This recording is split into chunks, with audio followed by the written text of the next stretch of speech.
Assalamualaikum warahmatullahi wabarakatuh. Perkenalkan, nama saya Kutiva Putri Lestari dari kelas 8 TIA dengan NIM 061940351950. Pada kali ini saya akan menjelaskan tentang manajemen jaringan telekomunikasi, yaitu dengan merujuk ke manajemen akunting. Pada bab 1 pendahuluan, lalu terdapat bab 2 pembahasan, serta bab 3 sebagai penutup.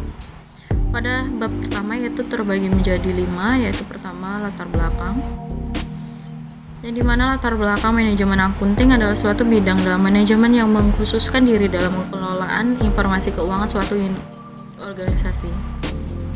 Tujuan utama manajemen akunting adalah untuk membantu manajemen dalam pengambilan keputusan yang lebih baik melalui pengumpulan, analisis, dan pelaporan informasi dari keuangan.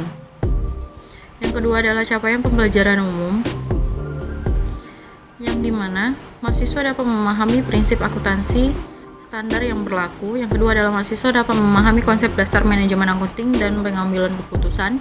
Yang ketiga adalah mahasiswa dapat memahami peran manajemen akunting dalam pengelolaan keuangan organisasi dan kebijakan perpajakan.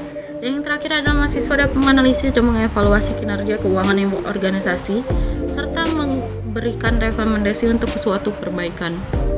Lalu selanjutnya adalah capaian pembelajaran khusus, yang dimana dibagi menjadi mahasiswa mampu memahami proses pencatatan transaksi keuangan dan pembuatan laporan keuangan. Yang kedua adalah mahasiswa mampu mengembangkan sistem informasi akuntansi dan teknologi informasi terkait manajemen akunting. Yang ketiga adalah mahasiswa mampu mengembangkan perencanaan dan strategi keuangan untuk organisasi. Yang keempat adalah mahasiswa mampu melakukan analisis biaya dan laba untuk mengambilkan keputusan. Yang kelima adalah mampu untuk mengembangkan dan memantau kinerja dari keuangan organisasi. Lalu dapatkan rumusan masalah dan tujuan, yang dimana pada rumusan masalahnya apa pengertian dan konsep dasar dari manajemen akunting, bagaimana peran manajemen akunting dalam pengambilan keputusan. Yang ketiga adalah bagaimana pengelolaan informasi keuangan yang efektif dan efisien dapat meningkatkan kinerja keuangan organisasi. Yang keempat adalah bagaimana membuat dan mengimplementasikan anggaran yang efektif dan pengendalian anggaran yang tepat. Yang terakhir adalah bagaimana pengelolaan resiko keuangan dapat membantu organisasi mencapai tujuan untuk strateginya. Maka didapatkan tujuan, yaitu mahasiswa dapat mengetahui pengertian dan konsep dasar manajemen akunting. Mahasiswa dapat mengetahui peran manajemen akunting dalam pengambilan keputusan bisnis. Mahasiswa dapat mengetahui pengelolaan informasi keuangan yang efektif dan efisien dapat meningkatkan kinerja keuangan organisasi. Yang keempat adalah mahasiswa dapat membuat dan mengimplementasikan anggaran yang efektif dan pengendalian anggaran yang tepat. Yang kelima adalah mahasiswa dapat mengetahui pengelolaan risiko keuangan dapat membantu organisasi mencapai tujuan yang strategis. Lalu didapatkan bab 2, yaitu pembahasan pengertian dan konsep dasar manajemen akunting. Manajemen akunting adalah bidang yang mengkombinasikan konsep akuntansi dan manajemen untuk membantu organisasi mencapai tujuan mereka melalui pengambilan keputusan yang lebih baik. Maka dari itu, konsep dasar manajemen akunting meliputi perencanaan keuangan, pengumpulan informasi keuangan, analisis dan interpretasi informasi keuangan, pengambilan keputusan, pengendalian anggaran. Lalu kemudian peran manajemen akunting dalam pengambilan keputusan bisnis, yaitu manajemen memiliki peran yang penting dalam pengambilan keputusan bisnis karena informasi keuangan yang dihasilkan dapat memberikan dasar yang kuat untuk membuat keputusan yang tepat. Beberapa peran manajemen akunting dalam pengambilan keputusan bisnis meliputi: yang pertama adalah menyediakan informasi keuangan yang relevan dan akurat, membantu dalam perencanaan bisnis, analisis dan biaya, pengelolaan risiko, serta untuk evaluasi investasi.